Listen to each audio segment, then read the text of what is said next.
Okay, let's get started. Hi, everyone. My name is Danielle Strasberger. I am from a graduate of the Harvard College class of 2018 and one of the co-founders and campaign managers of Harvard Forward. We're super excited for you to be joining us today for our town hall.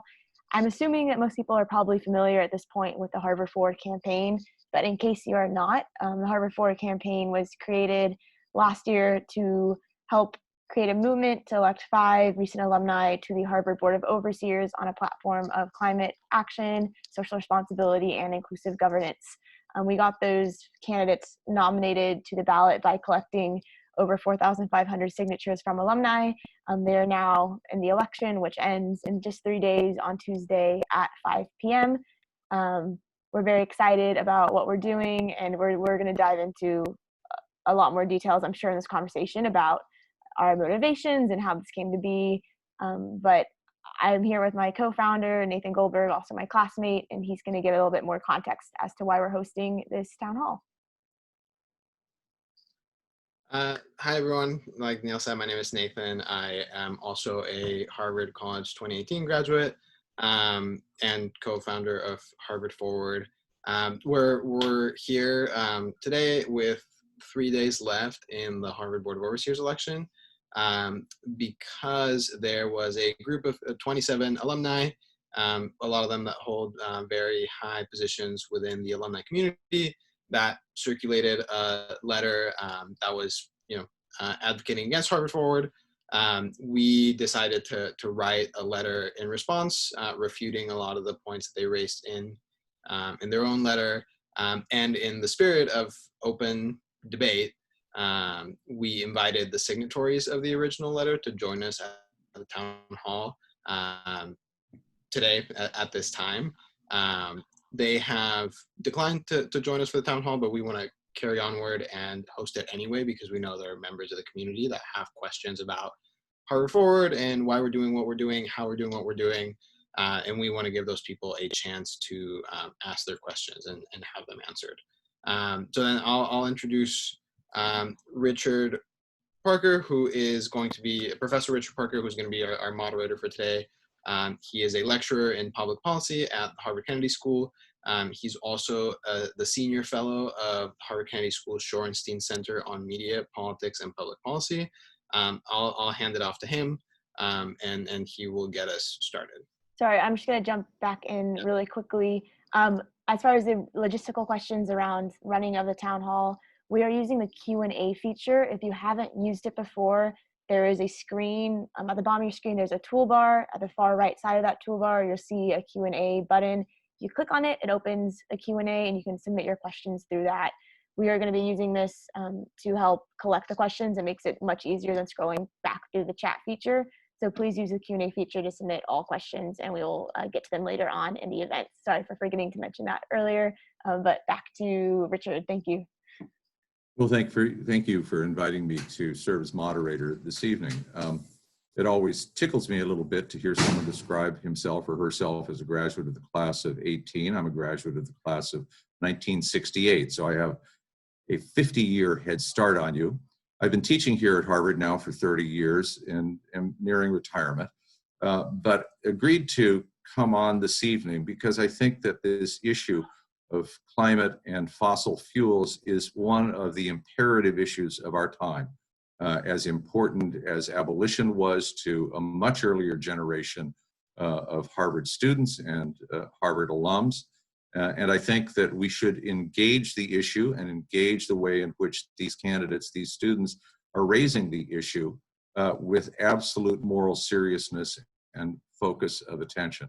The second is that having taught here for 30 years, I'm keenly aware that students by generation change. And what's exciting to me about this generation is this willingness in the wake of the Great Recession and now in the midst of this terrible, terrible pandemic and economic recession, and of course, all of the issues about race that have been once again raised, that they are committed, these students, to bringing new voices, bringing fresh perspectives to some of the most consequential issues of our time.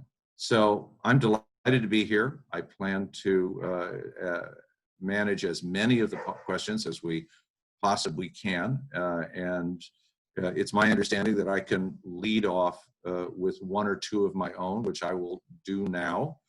The first is a very straightforward one, which is, what is it that you hope to accomplish by electing this slate to the overseers? Great. Nathan?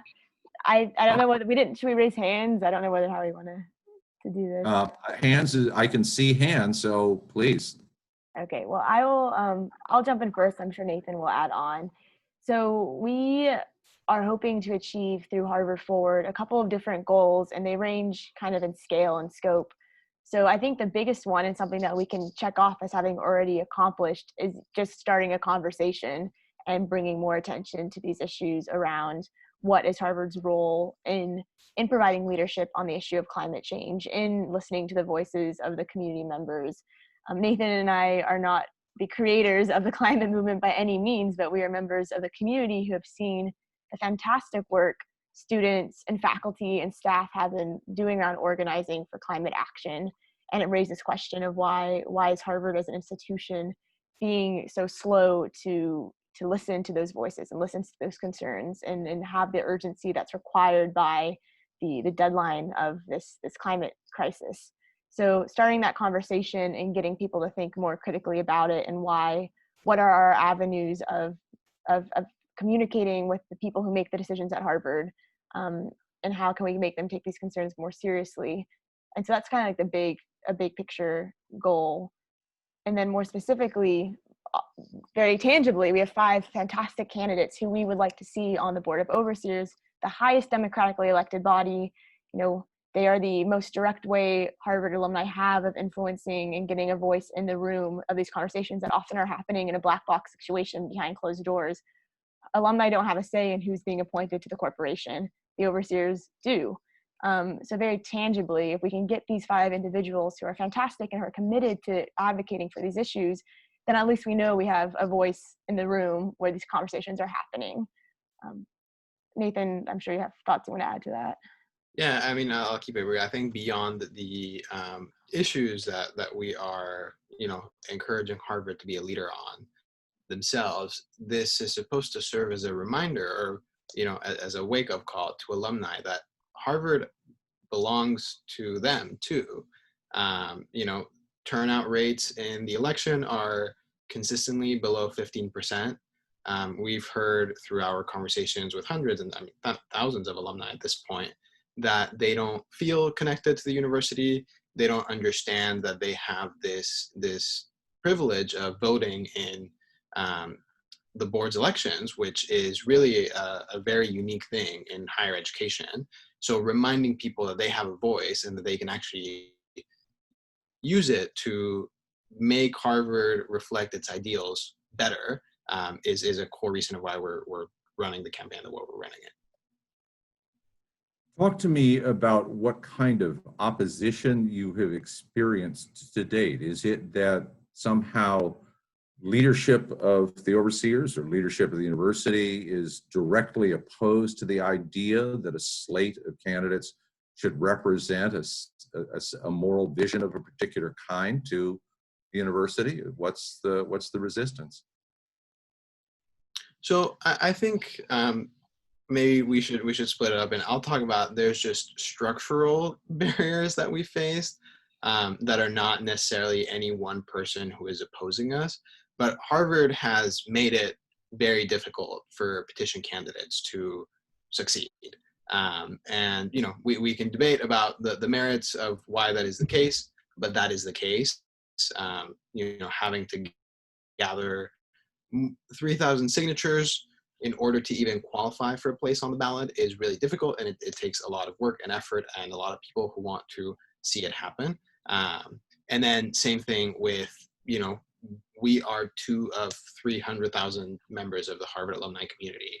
And in order to even start to convince people that this is something that deserves their support, we have to reach them. So just structurally, one of the barriers that we have faced has been, how do we build a movement that actually allows us to, reach people so that they can even know about what we're doing and decide whether they can they can support it. And Danielle, do you want to talk more about mobilized opposition?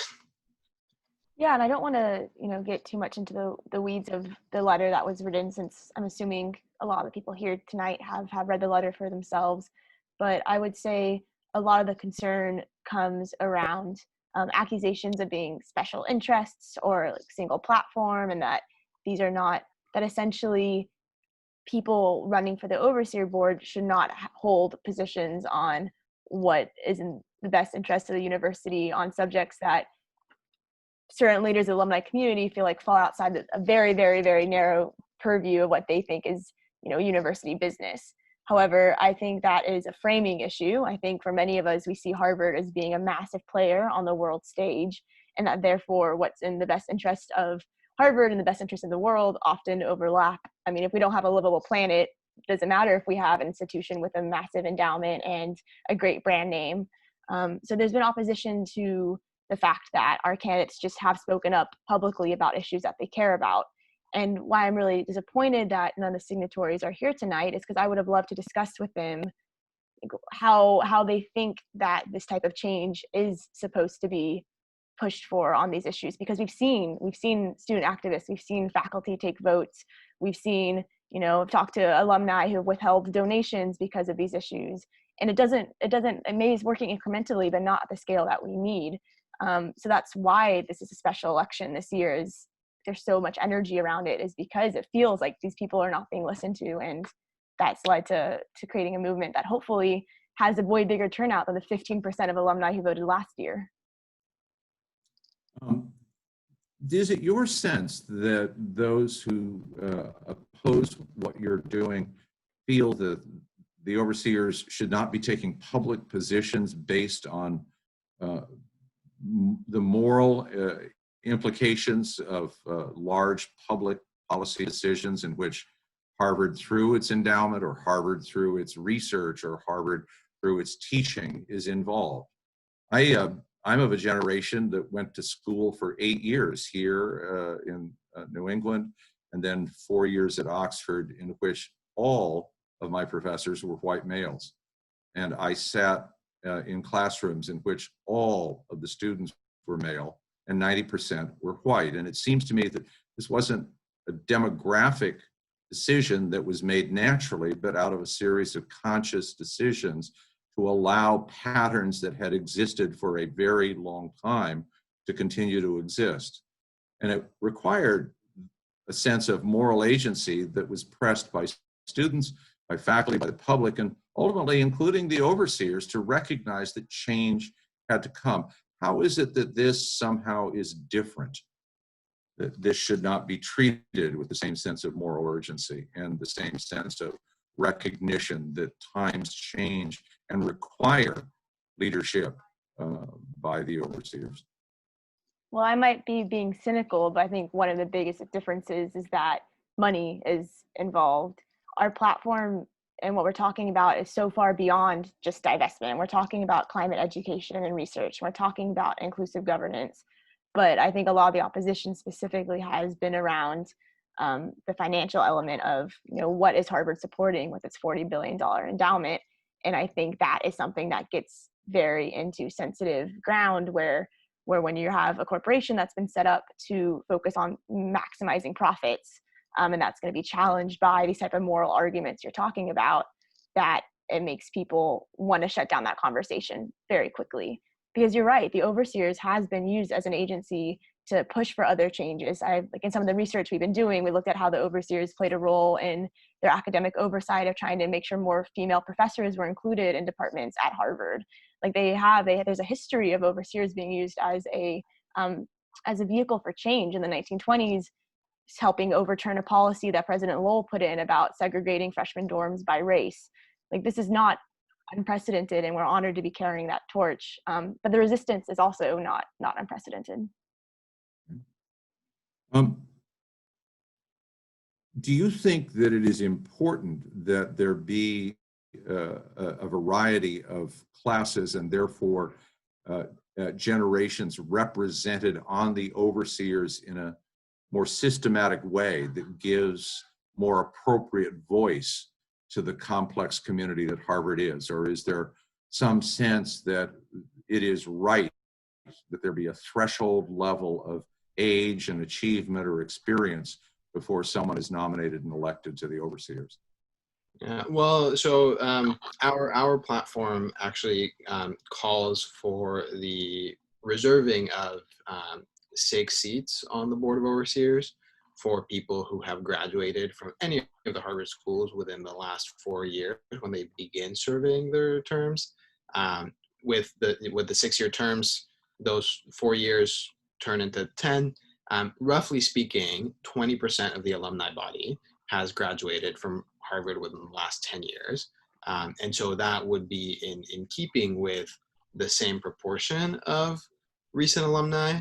I think, obviously, and Danielle does as well, and everyone who's part of Harvard Forward, that it's really important to have the voices of people who have recently been students as part of the board's deliberations. It's not really a matter of age as much as it is a matter of what is going on campus. You know, the people who are most impacted by the board's decisions and the administration's decisions are not the alumni, they are the students of today and the students of tomorrow. And if you are not including the voices and the perspectives of people who have most recently been students and know exactly what it's like to go to Harvard in the age of online classes, you know, in the age of, you know, movements for racial justice, that is going to inform the board's deliberations more fully, and actually, you know, give the board the ability to make better decisions as a whole. I'll say also, you know, every member of the board currently is a very, very impressive individual. I don't, you know, and we've tried to make this very clear with our campaign. We don't have anything against them per se. They're very diverse. You know, they represent some of the best of the Harvard alumni community. But we do think that the one voice that is being systematically excluded is those who are have graduated most recently. And again, I'll say, you know, there are people who go back to the Kennedy School and do their mid-career. They're not necessarily, you know, young people, but just being part of the campus life, campus culture is really the crucial element of what gives someone that perspective that they could bring to the board. And just to really be explicit When I was, about when it. I was Sorry. just say, Dan, when I was an undergraduate 50 years ago, we had a mantra: don't trust anyone over 30. And it seems to me that what you're saying is that there are a good number of overseers who have somehow created the obverse: don't trust anyone under 30. Is that part of the misunderstanding that I have of what seems to be at least part of the resistance to this this slate being elected? We've been really careful to try to avoid creating any generational conflict. Like, we have fantastic supporters of Harvard Forward who graduated in the 1950s, and it's been amazing to have that intergenerational support. Some of them are very nice people, I assure you. But I think what we're talking about is, like, the way I see it is, when you look at someone through what they have achieved and what they have accomplished, and just through their professional resume, the people who have longer careers are going to be favored, because you can look at their track record of what they've done over 30 years of having a career. What you're therefore overlooking is the potential that people who are freshly graduated, who haven't built up that, you know, stellar resume of a bunch of accomplishments, the fact that they still have important perspectives and they still have a lot that they can contribute. And I think that's why, with the way the ballot's set up, which is currently mainly just a bio, there's nothing about, like, what are your values really, what do you want to bring to the school in terms of these type of platform issues that are getting criticized for being discussed, then that means that those voices tend to get left out. Okay. Tell me, would you like me to ask some of the questions that are now starting to show up on the Q&A? How would you like me to proceed at this point? I can ask you questions. What would you like? Yeah, I think we can move to audience questions. All right. Shall I give the name of the person who asked in class, or just ask the question?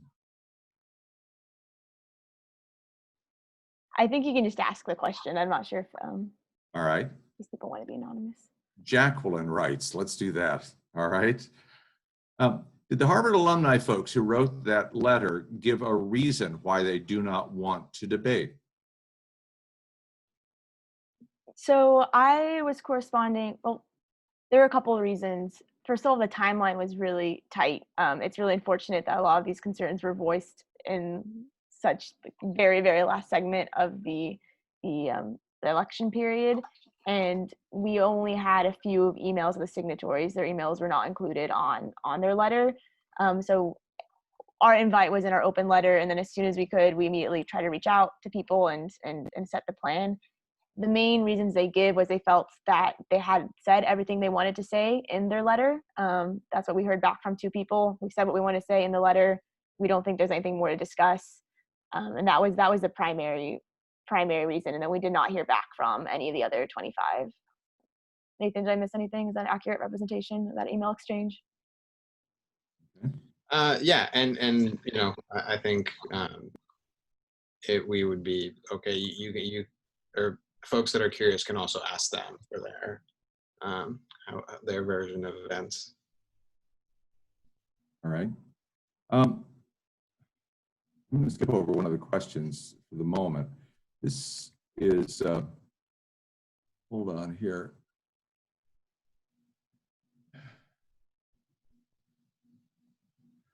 Why didn't HAA say something earlier than a week before the elections? I guess this is a question of timing. Yeah, well, I wish I knew why that was. Our campaign has been public since November 3rd of 2019. Not just public, but we know it's made the rounds, and it's gotten up to a lot of the people at the HAA and within the Harvard community. They've been aware of what we've been doing. And we sent them a letter, well, before we launched too. Yes, yeah. And in addition to that, our 5 candidates wrote a letter to President Bacall, to the corporation, to the HAA board, to the Board of Overseers, letting them know about their intention of launching a petition campaign for the Board of Overseers, inviting them to lend their support if they believed in what they were doing. And we never heard back from them. Also, I'll stress again, we never heard from any of the people who were writing the letter or signing the letter in the process of writing it. And yeah, I think that's all we can say about that. All right. Anne asked the question, have the candidates made any plans about how they'll raise the climate issues once they're elected to the board?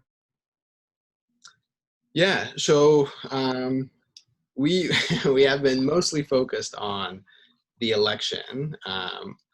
We have, on a parallel track with the candidates, started to work out, what happens if they get elected. And I think, the way that things are going, and the way that, some people I think are starting to fret, some of them might actually get elected. We do have to make a plan for what happens next. We've been in touch with multiple former overseers who are supportive of what we're doing and are willing to actually sit down with our candidates, or at least the ones who win, and talk a little bit about what the Board of Overseers looks like from the inside, tips and tricks, to make sure that our candidates, should they win, are ready to be effective, not just in raising the issues that they were elected on, but just being effective in their role as an overseer with all the responsibilities that entails. And this is something where the complete lack of transparency around the Board of Overseers has been a barrier to having, we love plans. We look at our policy platform, we clearly love to plan things in detail, but we've asked for over a year now for the handbook, the bylaws, how do the overseers operate, what is the structure, and we have just not received anything.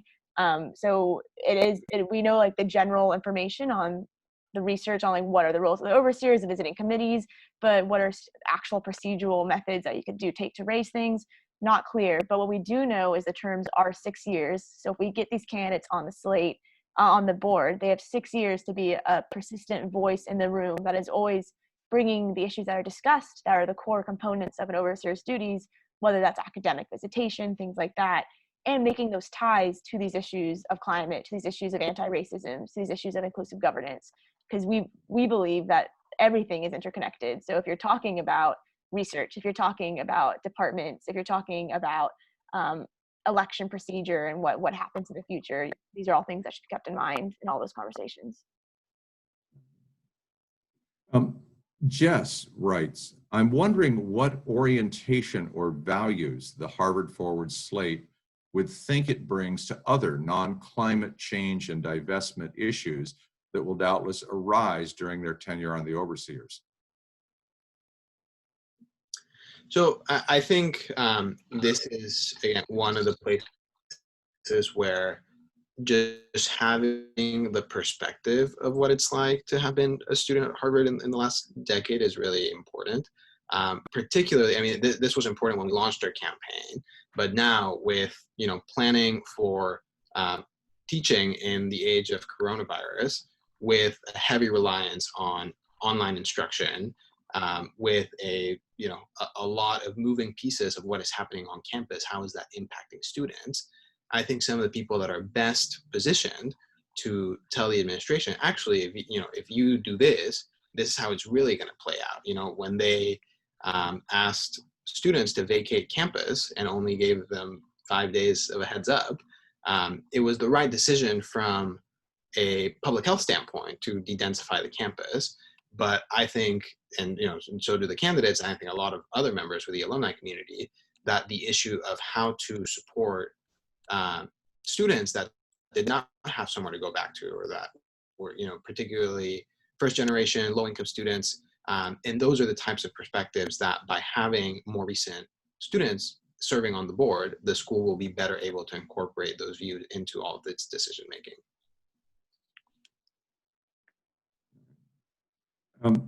Anonymous writes, did you break rules by campaigning? Why don't the nominated candidates campaign normally?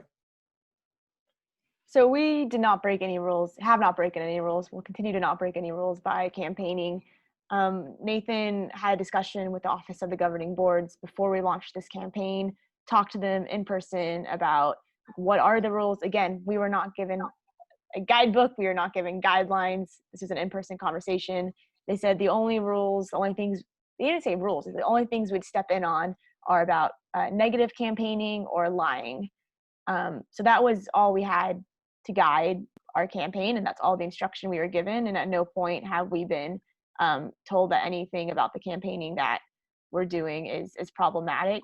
As far as why don't the nominated candidates campaign normally, something that we have heard in just these last few days, for example, the first time I heard it was in this letter from the HKS leaders, was that the HAA nominated candidates were given different guidelines. That is news to us. That is not something we were aware of, and we're not sure why the petition candidates were not given any of the same instructions.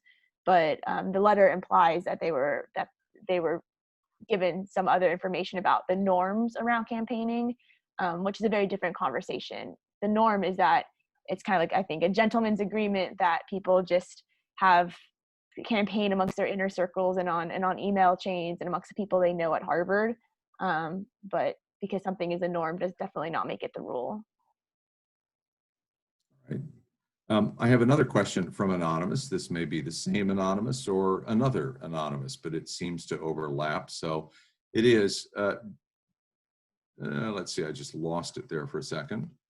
Why didn't they step in when HAA lied then? Have you reached out to them about them? I'm not quite sure the direction of that question. I'm also not entirely sure about what is meant by this question. I think it means about the alumni letter.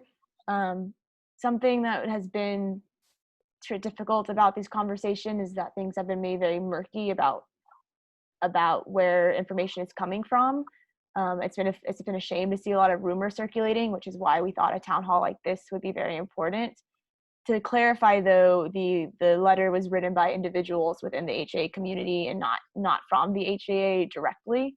So that is a pretty significant I would not say that the HAA has lied about anything. There's just been some misleading allegations made by certain members of the executive committee who have positions of influence within the community.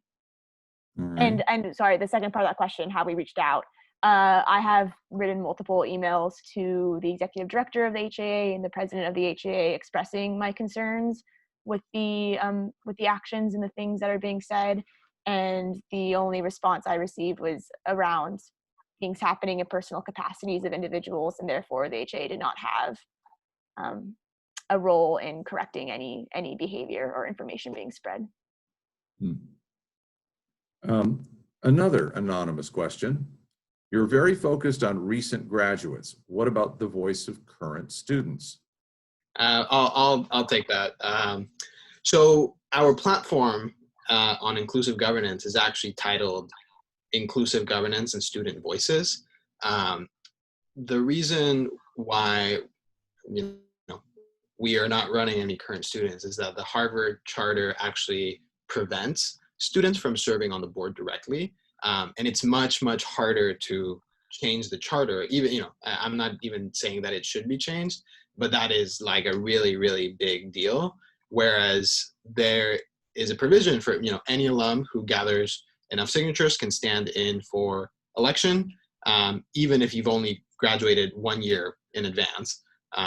So that's why we are running recent alumni, and the rest of the platform actually offers avenues to incorporate the voices of students directly into the board's deliberations, not by giving them seats on the board, but by encouraging the board to host multiple annual town halls where any member of the Harvard community, students, faculty, alumni, can voice their concerns, and just jump over all of the bureaucratic hoops that are in place, and also to give space at least once per semester to the presidents of the Harvard Graduate Student Council and the Harvard Undergraduate Council to speak directly with the Board of Overseers about the issues that they see as the elected representatives of the student community.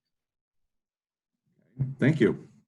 A question which is, are the two of you paid? I suppose that's a question of, are you paid or reimbursed in some way by this campaign, not are you paid, unless they believe in unpaid work.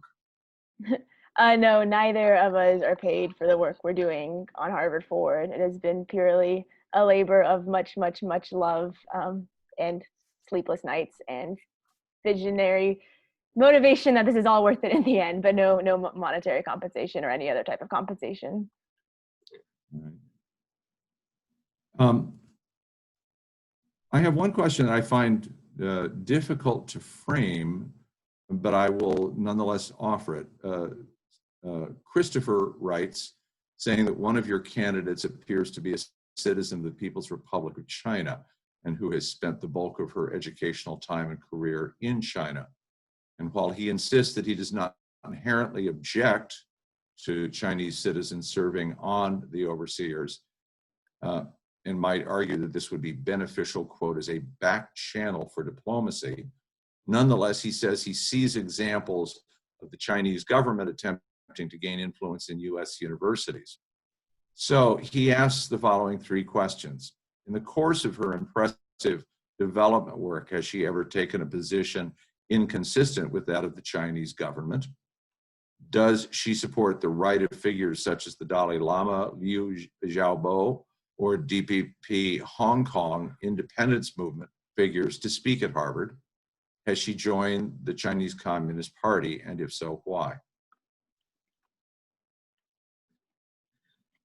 So I think this question lies a little bit outside the scope of what this town hall is about, because Harvard Forward as an organization does not, have any stances on these issues. We're focused on Harvard specific issues. I'll say one of the reasons why we wanted to make sure we had an international candidate on the slate is that about 20% of the Harvard alumni population is international. And again, so we're trying to be very mindful of making the board not just more diverse, but more actually representative of the Harvard alumni community. over, and just I can honestly say, over the course of determining whether Lisa would be one of the Harvard Forward candidates, she convinced us that she would be a great advocate for international Harvard alumni and issues of her political positions within, the Chinese politics never came up. And I do just want to say from a very personal standpoint that I find that line of questioning even concerning, and a standard that is being applied to candidates based off like their personal characteristics that do not affect their overseers' capabilities of being a member of the overseers. Jacqueline writes, what impact do you think the letter that HAA sent, or that this group sent, will have on your campaign? It seems that it could possibly be positive by drawing attention to your campaign and also by creating a backlash. Environmental activists and scientists hardly seem to me like a, quote, scary special interest group, especially given how many corporate actors are on the board traditionally. Yeah, I guess we won't really know until everything is said and done. I can offer this, which is that in the days after we released our response, our website traffic was on par with when the New York Times wrote an article about Harvard Forward back in the petition period. So it definitely did generate attention. But again, we won't know the effects of that until the dust settles. All right. How did you vet the petition candidates that you endorsed? Yeah, so we we had conversations with more than 100 recent alumni about this idea of running a slate of candidates for the Board of Overseers on this platform that is now Harvard Forward. A lot of 99% of the people that we talked to were supportive of the platform and the idea of doing this.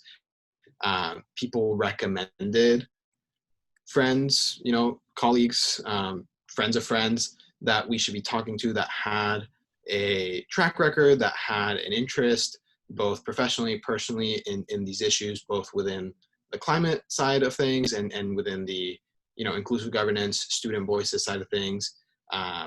So we also wanted to make sure that we put forward a slate that was representative of, today's Harvard alumni today's Harvard student population. And so making sure, our slate is majority minority. It has people from 4 different Harvard schools. They have between them 12 advanced degrees. So on our slate actually on average has more degrees per person than the HAA nominated slate. So it was a process of, listening to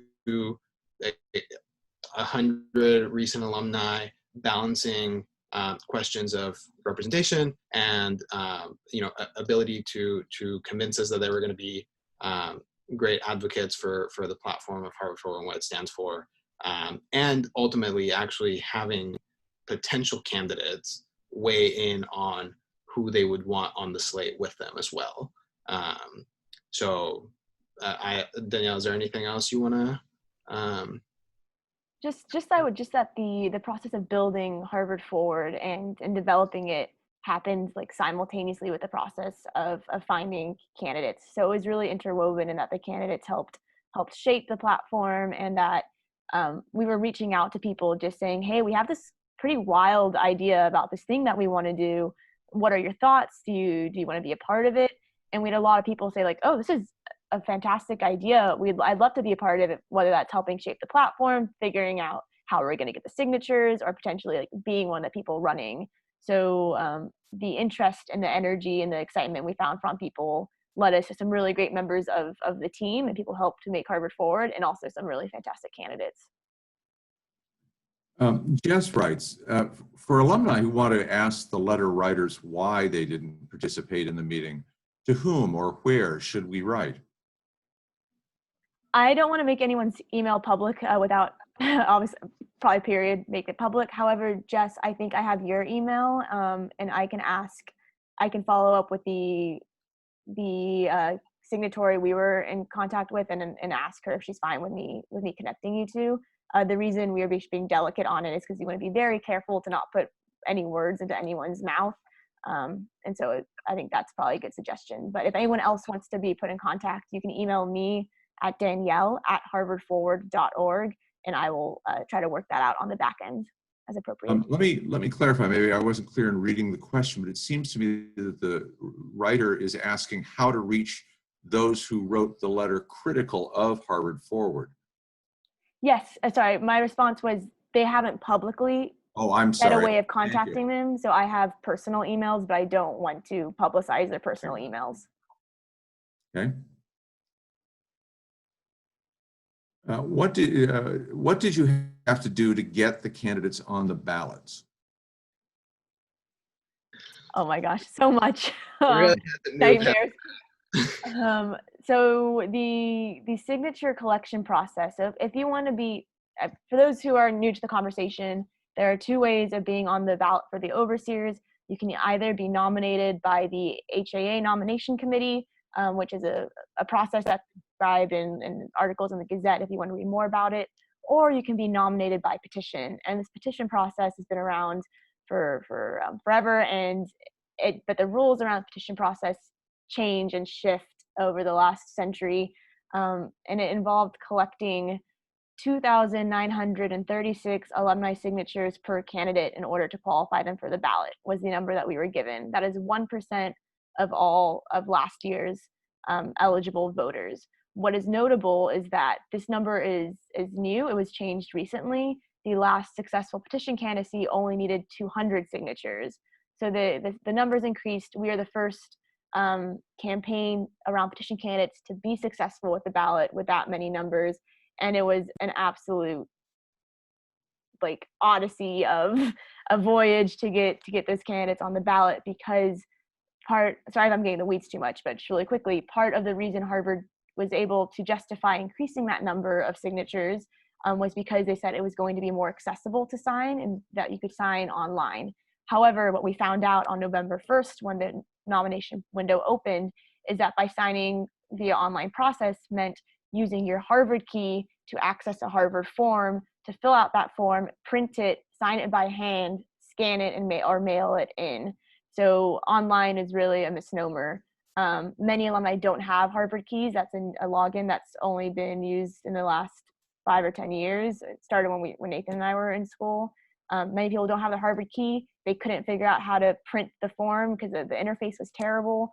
Getting anyone to print and sign and scan is just not going to happen for a lot of folks. I mean, I talked to people who are like, I'm doing field research in Uganda. I do not have access to anything. I would need to participate in this process. So we ended up resorting to using the paper forms, which originally hadn't even been supplied to us. It was just get online signatures. So we requested the physical forms, and those physical forms are double-sized parchment paper, watermarked, cannot be scanned, cannot be faxed. You have to get those physical forms from Harvard, get them signed, and then return them to Harvard. So that's why Harvard Forward grew as a movement to hundreds of volunteers around the world who were getting those forms. We were mailing them those forms. They were taking them to Harvard Club events and a global networking night, getting signatures, one for each of the candidates, and then shipping them back to us. And we really did not know if we would be able to make it until we were certified. But we ended up getting, by our count, around 4,500 signatures from alumni.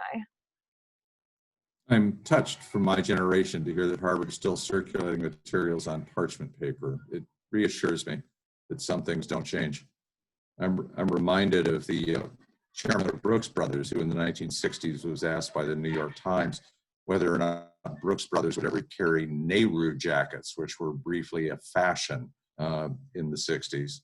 And the man pondered the question and said, Madam, the Brooks Brothers moves forward, but almost imperceptibly. So I'm glad to see Harvard following in that tradition around parchment paper.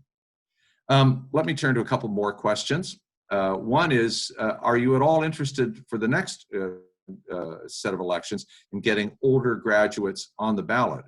I can only ask, is that because there's some underrepresentation of older graduates on the ballot? Yeah, so the short answer is yes, absolutely. Like we said, we have in our platform publicly stated that we think that the right number of recent alumni on the board should be 20%, which is roughly, again, the percentage of alumni that have graduated within the last decade. And so it depends a little bit on how this election goes.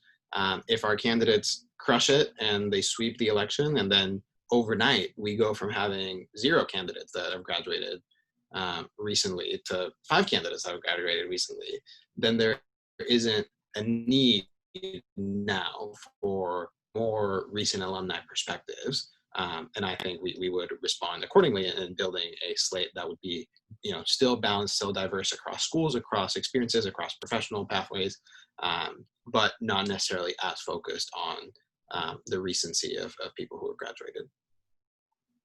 All right. Paula writes, are you going to talk at all about the Harvard Prison Divestment Initiative as it relates to Harvard Forward candidates? So we actually, just right before this, one of our candidates, Thea Sebastian, who's a civil rights lawyer, was doing an Instagram Live with Amber Ashley James from the Harvard Prison Divest campaign. So the Harvard Prison Divestment campaign, for those who aren't familiar, is a divestment campaign around getting Harvard to take its money out of the prison industrial complex. They are a fantastic group of people. We worked with them on developing our responsible investing platform. Nathan, as our policy lead, I actually will let you answer this question about how that shaped that platform, but you want to take that away? Yeah, so look, we know that fossil fuel divestment is not the only call for divestment that is circling around today. We know it's not going to be the last call for divestment that is going to be happening. 30 years ago, there was an organized overseers election group, the Harvard Radcliffe Alumni Against Apartheid, who were organizing around divesting from South Africa during the apartheid. And so at the same time as we are putting forward a proposal for how to divest from fossil fuels in a way that is, consistent with the scientific timeline and also reasonable from a money management perspective, we want to make sure that we also come to the table with concrete ideas about how to deal with other calls for divestment. And so the second part of our climate justice and responsible investment platform calls for restructuring the processes through which we meaning Harvard, makes socially responsible investment guidelines by putting more power within the overseers to act as a check on the corporation. And so that means that the process would be more transparent, more robust, more devoid of conflicts of interest, and would offer a way for alumni to hold those in power accountable because the Board of Overseers is democratically elected, whereas the corporation is not. We know that the overseers are not the ones that manage the money, but the links between the overseers and the corporation, dating all the way back to the establishment of the corporation, are such that the overseers actually have a lot of influence, if they choose to use it, to make sure that Harvard is living up to its ideals. Benjamin writes, thank you for hosting this virtual town hall.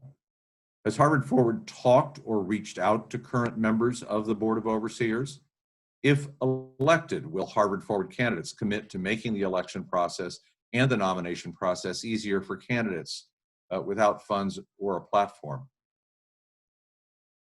So to answer the first question, yes, we have reached out to current members of the Board of Overseers. Yes, we have heard back from current members of the Board of Overseers. I don't want to get into what those conversations entailed. They mostly happened from our candidates to current members and not through Danielle and I. But I'll just say I think we have reason to believe that we have allies on the inside. And on the second point, we have not already put forward a policy proposal for making the election process better. We didn't really know what we were going to be facing until we went through it. We were actually talking earlier today that I think that should be part of next year's platform to make things more transparent and democratic. Danielle? Yeah, I just want to add to that second point that I think some of the criticism we've received has come from a fear that we are trying to permanently reshape what Harvard elections look like, to always be meeting campaigns and movements of the scale of Harvard Forward. And that is just absolutely not the case. I think what we're doing with Harvard Forward is trying to draw attention to these structural barriers that exist, and this kind of bias that the election process generates, and the lack of movement and engagement around it. Again, 15% turnout, less than 15% turnout in an election, I think is absolutely inexcusable. Like Harvard should look at that and be ashamed and say, like, what are we doing wrong that so few of our alumni are engaging with our democratic election process. And so what we want to do is like, yes, we built this movement. It's been a ton of work. It's been, I think, really able to happen because of the movement we're in. Like, we've been inspired by the climate movement. We've been inspired by the youth movements around climate, and everything that's happening now that's helped buoy what we're doing here at Harvard. I think what we'd love to see is changes being made so that you don't have to do what Harvard Forward is doing. We would love if Harvard provided a way for candidates to communicate with voters what they believe and what their vision for the university is. That would be fantastic. If Harvard sponsored town halls with all the candidates, we wouldn't have to be doing this. If Harvard did a better job of making sure people like actually got their emails and actually got their mail, we wouldn't have to be spending money and time on running a campaign to reach those people. So yeah, we would love to see the face of elections change, but in the direction of being more accessible while at the same time more meaningful, because I think it's really hollow to vote for people based off a 250-word bio and nothing else besides a headshot. Right. Columbia is launching the climate school. Stanford has also launched a climate and sustainability school. What are the positive movements and curricular developments that you see at Harvard as addressing climate that your candidates can help make decisions about if elected? Yeah, so again, as the lead on the policy development, part 3 of our climate justice and responsible investing plan is increasing support for Harvard's climate-focused research and education. We actually had, in our initial conversations, there was, the idea was floating around of, oh, why don't we, just create a new school like Columbia did. And we wanted to make sure that we weren't just coming in and saying, oh, here's 2 of us and we've asked, a couple of other people, and this is the silver bullet for how Harvard should approach climate, fighting the climate crisis. And so it took us actually 2.5 months after launched publicly from saying this is what the platform is about until we actually developed the full detailed policy proposals, because we wanted to hear from faculty, we wanted to hear from students, we wanted to hear from alumni, all of whom have different views on what can Harvard do from the educational and academic perspective, which at the end of the day is actually, Harvard's bread and butter, to advance these causes. And there was a lot of work that had already been done in thinking about that from the Harvard faculty divest movement.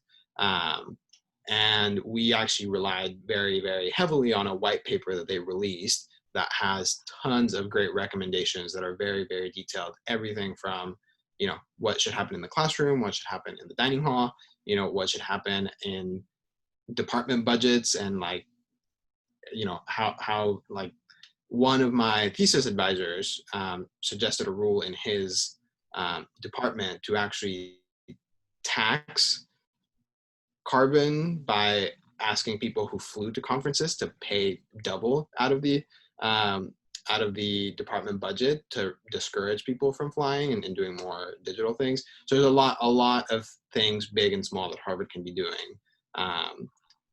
And we wouldn't be opposed. We'd be happy if Harvard decided to open a new school that made the interdisciplinary study of climate change its main focus. Harvard seems to be quite proud of the fact that it actually has been making strides on a practical basis around the campus. I know at the Kennedy School, there have been extensive changes made in everything from the plates and silverware that are now from recycled products to the kinds of soaps used in an entire range and a completely focused attempt to be more green. How is it that you see those efforts, which constitute a recognition of the importance of the environment and of climate, being germane and acceptable, whereas a debate about climate investment by the university is somehow meant not to be a subject of discussion? Yeah, I think that Harvard's own actions on campus are really important, in that they can communicate how seriously we are taking the issue. I think Harvard's greenhouse emissions at the end of the day are a drop in the bucket. But these initiatives are great. My concern and that of a lot of people fighting for more climate justice and climate action was that at least during the presidency of Drew Faust, campus efforts were used as a way to say, well, we're already doing this, so we're not even going to entertain doing something about divestment. This is how we contribute. And Harvard can walk and chew gum at the same time. And sorry. Go ahead. I was just going to say, this is a problem we see across the climate movement, where there's this tendency to put the onus on individual and individual behaviors, like how long is your shower, how much are you driving, and those things are important.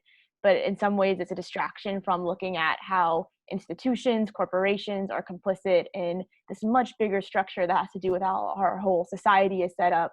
And like when you look at Exxon and Exxon U, well, what they've done and the money they've put in to preventing other people from being aware of it, like that is where we should be really thinking about how are we and how are Harvard complicit in supporting an industry that is so much bigger than what plates are we using in the dining hall, even though obviously everything has a part to play. So are you in some sense saying that if Harvard means to claim Veritas as a defining characteristic of the values that it teaches, and not just a slogan affixed to its t-shirts and mugs, that corporations or industries, in fact, that have self-evidently, consistently, and across time not told the truth, should not be a subject of debate or consideration by the overseers? Is money in return, comparative advantage of return, that great that Veritas is not something that we see as value in the rest of the society? I mean, exactly. Like if Veritas, we don't have, Harvard University as a whole does not have a mission statement, which is actually pretty unusual. The college does, the university doesn't, but we do have as this one word, Veritas. And something like Exxon's actions are just so incredibly the opposite of Veritas.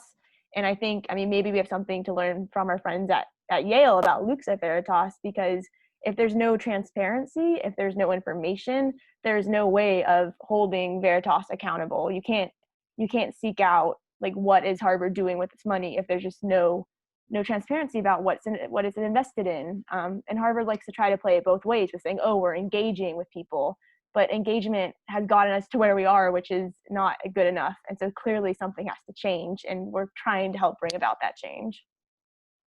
So truth is at risk of dying in the dark, just as democracy is at risk of dying in the dark.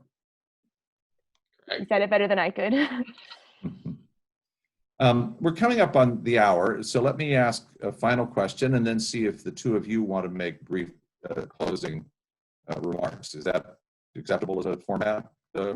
Yeah, I think, we only have 4 more questions here. I think if we just, Danielle and I can rapid fire address them to make sure that no one goes home. Yeah, I think I'm going to skip over just a couple of them because I don't think that they're all that focused. Let me take this one, which is, why aren't any of the candidates themselves participating in this forum?